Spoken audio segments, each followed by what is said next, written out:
Hi, my name is Chris Whitson, and I'm one of the founders of Bombito Farms in Bosque, New Mexico. And along with my wife and I, we have been having our heads down, working really hard on something that we felt was really important. Um, we don't feel like a lot of people know who we are, so we wanted to make this video for two reasons. Um, One is so you can understand where we come from and where we're going when how we run our grocery stores and our farming, and then also what we're looking at for the future. We have really big, ambitious goals that we've set for ourselves a long time ago, um, and things are happening a lot faster than we thought they would, and so the community is an important part of that. Now, we started our first store in Belen, uh, November 2022, right before Thanksgiving. It was a very risky bet for us. Um, we knew that we would get to retail at some point, but we didn't think we were going to do it after our first year of doing full-time farmers markets. We thought it would take 2 or 3 years. But when we went to farmers markets, we quickly became very popular at all of them. In a lot of cases, we were the ended up being the top selling vendors at those markets. And we didn't go to any of the really big markets like Albuquerque downtown or Santa Fe because we specifically stuck with markets that didn't prohibit you from selling another farmer's item. A lot of other markets do that.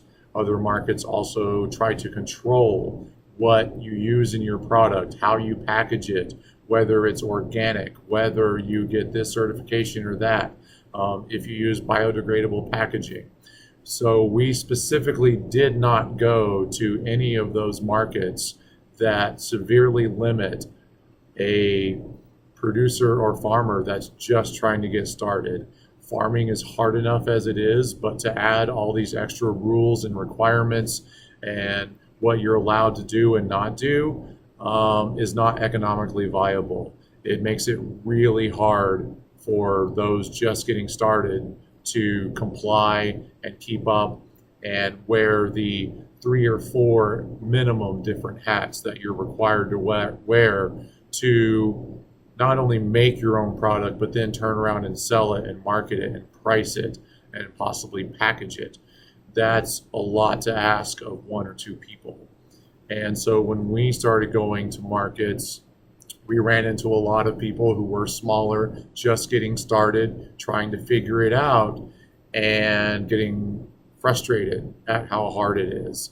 And so with some of those that had really high quality products and things that we knew that we could sell to the consumers in those towns and those markets, we said, okay, we'll buy your stuff from you. You don't have to sell anymore, and we will take it to the market. So we did that, and we were basically bringing a miniature grocery store to 7 markets a week in 2022. We spent $300 a week in diesel to do that um, because it required a lot of infrastructure to be able to do that. It required a staff. You can't do this with just one or two, a husband and a wife, or a father, son, mother, daughter. It's very hard to make it lucrative the way that current farmers markets are set up. And so we design, I don't know if design is the right word, we worked on a different method. And that is what people experience now when they come into our farm to you store in Belen on Main Street. Um, Everything in that store is made or grown in New Mexico. That's where I am right now. Um, we do not haggle with the farmers at all. And this is hard for them sometimes. Farmers are used to the retailer or merchant or grocer or whoever they're selling to telling them what their product is worth. And so we took a different approach and said, you tell us what you need to get for growing this product, and that's what we pay them. not a penny less. We will be honest with them if we feel like we're paying a lot and that it might be hard to sell based on those price points, or maybe the packaging needs to be better, or the product quality is not what we think will sell easily. Because I'm a seventh generation retailer. I grew up selling things and in retail. We have a picture of my great great great great grandfather's photo from the late 1800s outside his grocery store in Fort Smith, Arkansas. So having $300 to $400 million of food sales, just me, we try to educate our growers and our producers when we feel that that they need the knowledge that we have to make their product either sell faster or be packaged better or be more amenable to what people want to buy on a shelf in a store like this, because this is not a convenience store. This is not a discount store. This is a store where people come to get high quality products and support their local community. And that's what we focus on. We don't do any sales. We don't do discounts. We don't do specials or gimmicks. I hate gimmicks. I avoid them at all costs. And yet somehow it seems to be a staple of small business nowadays that if you're not cheap and you're not running gimmicks, then you're not going to be successful.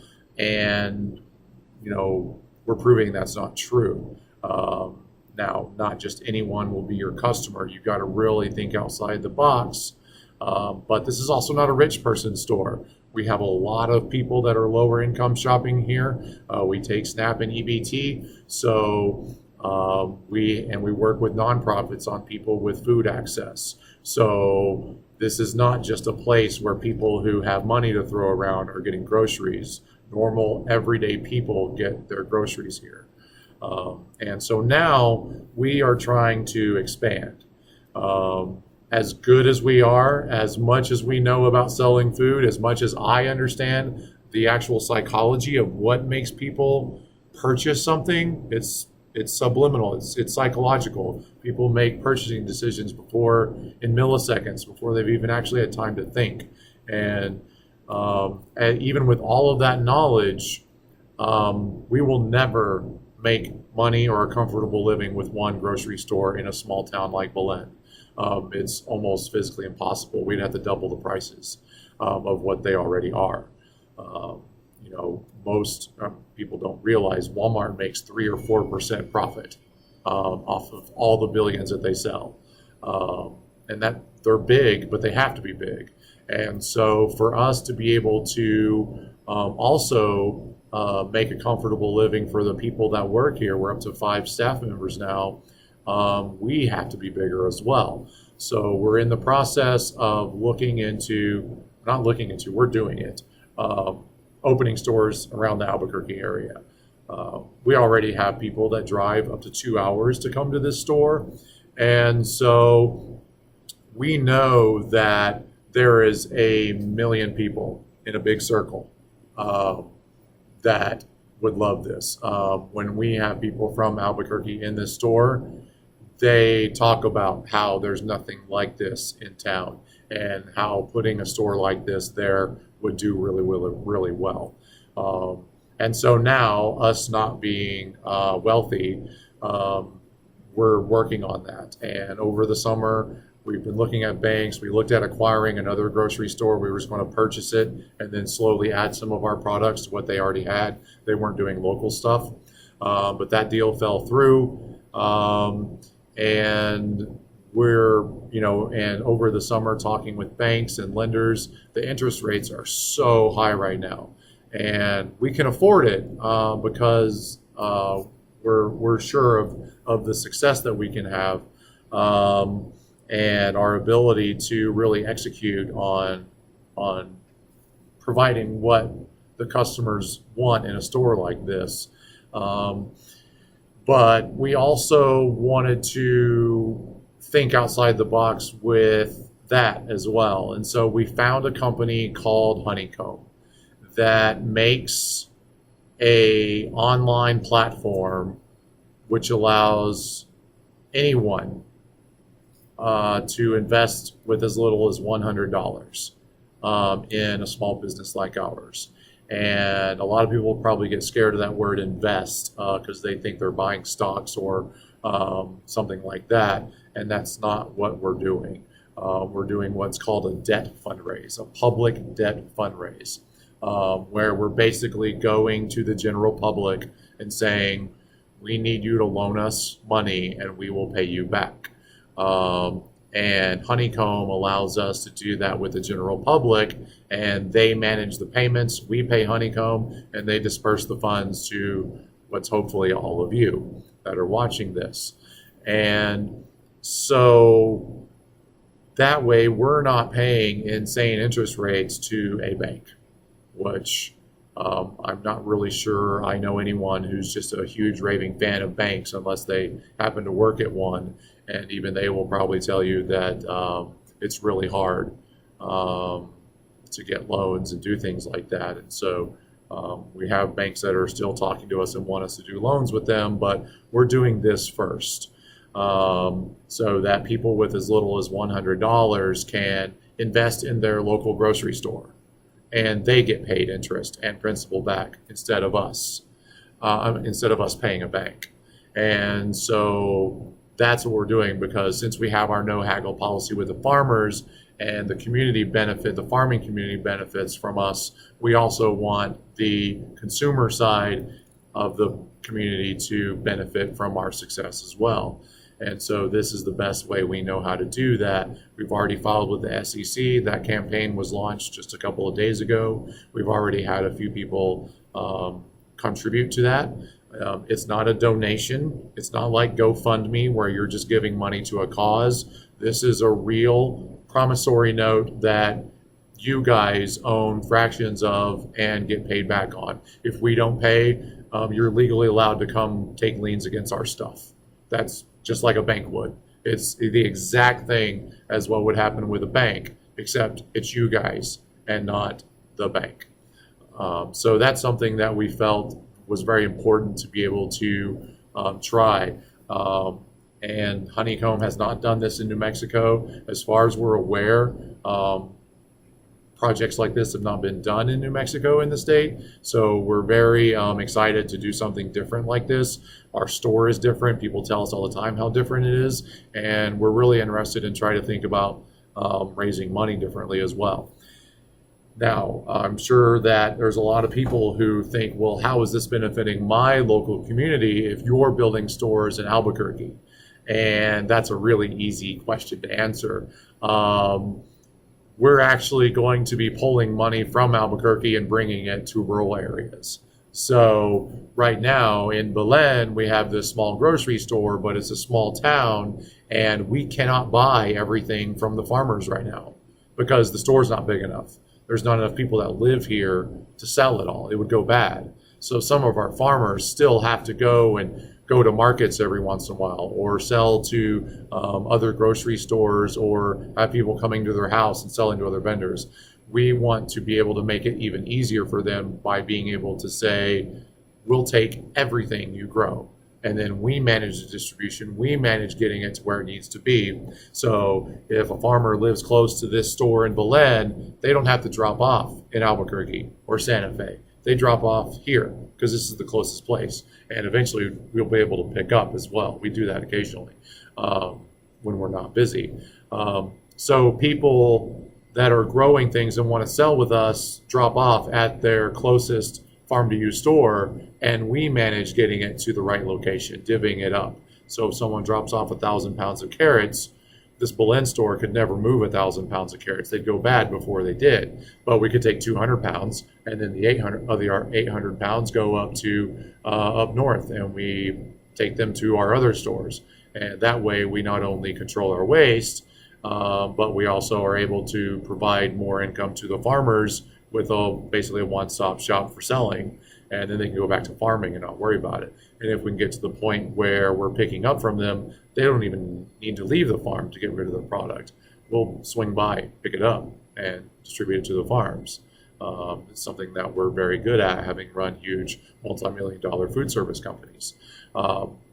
And so when we open stores in Albuquerque, those customers are going to be buying products from here, Valencia and Socorro counties, not Albuquerque.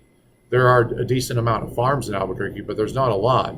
There's not near as many as outside of Albuquerque. So all of that money that comes in those stores goes to rural areas, whereas that's not the case with any other place that you're shopping at there, whether they're big or small.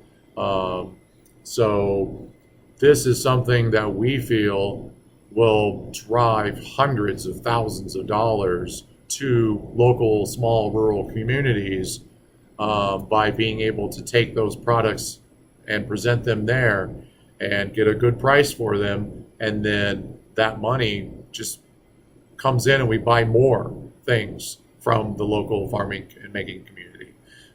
So this is us trying to really show the people who say they want to change local food access and regenerative asset access and reduce carbon footprints and delivery and how far food has to travel. We're literally doing that, and we're going to be able to scale it quite easily, we think. And so this is your opportunity to come along that ride with us and not only support your local farmers and producers and the people that we create jobs for, as a retailer and a grocer, but also earn some money for yourself as it happens. So we would love for you don't have to invest, but we really would like for you to, because we think it's important that people have an investment in their community. Hundreds and thousands of years ago, this is how it worked. If you wanted to do something, the community came together and everyone pitched in and did it. And this is a way for you to do that without having to physically come and work in the stores and drive trucks and pick things and butcher chickens or whatever it is. But so if you want to know how your town could be better, this is it. By helping us move this money around in a smart, lucrative way that really benefits so many people in the community. Right now, our store has, I think we're at 33 or 34 local producers that have things in the store right now. Not all time, right this second. So if you come in the store right now and we go and we count how many different people have brought the stuff that's on the shelves right now, it's 33 or 34. And so that is real money going into the pockets of your neighbors, your farmers, your people that are around here, and it goes to the staff that works here. So we really want you to join in. Go to bombvita.com/fund, and there's a link you can click on to go to Honeycomb to see all the details. Everything is there. If you have questions, you can ask it there and we answer it so that everyone else can see what's going on. This is all very above board. I think you'll be impressed. There's a short video to watch that they put together for us. It's got our kids in there at the end. And it explains a little bit about us and the offering as well. But we wanted to use this video so that you as a consumer and someone local can understand how this benefits your local economy, how you can see the effects it will have when we're bringing in hundreds of thousands of dollars to, small local farmers, as opposed to, having to send that money somewhere else. And that's something that we're always working towards, is figuring out how to get money to keep going in a circle, keep that circle as small as we can get it. Don't let it jump out and go to other places. Let's try to keep that money circulating. And doing this is a really easy way to do that, and create jobs, stimulate the local economy, keep farmers in business on their lands, and actually give them a good price for their food, because they're probably doing some of the hardest work that's out there, and yet every other person that buys food tells them what they're willing to pay, not the other way around, and we don't think that's right. So just look it up, bombita.com/fund, and help us make your community better by really focusing on what really helps everyone that is involved with what we're trying to do. I want to thank you. I know Yana thanks you. We had a crazy run. Today was a record sales day. Everyone worked really hard, but they wiped out our dessert cooler. Our cakes and crisp are gone that we just made like a day and a half ago. So she's at the farm right now getting that stuff started. So I know that she is also thankful, and then because it's been a long 3 years for us. We work 100 hours a week each at this. And so whether you choose to invest with us or not, or shop at the store or not, we just couldn't be more grateful than the reception that we've gotten in Belen. We're really excited that we chose this location in this town above the others we were looking at, because I think it's probably a big part of why we grew so fast and are doing so well, and adding so many farmers and getting such a good reception is because of the town of Belen itself being very supportive. So I really, it's very humbling. I don't have a ton of words for it because I'd probably just repeat myself. So take a look at it, bombita.com/fund. Let us know what you think. Ask questions, all you want. We have nothing to hide. We're very open with the good and the bad of our business, so we're really hoping that you come along this journey with us. Thank you, and hope to see you soon.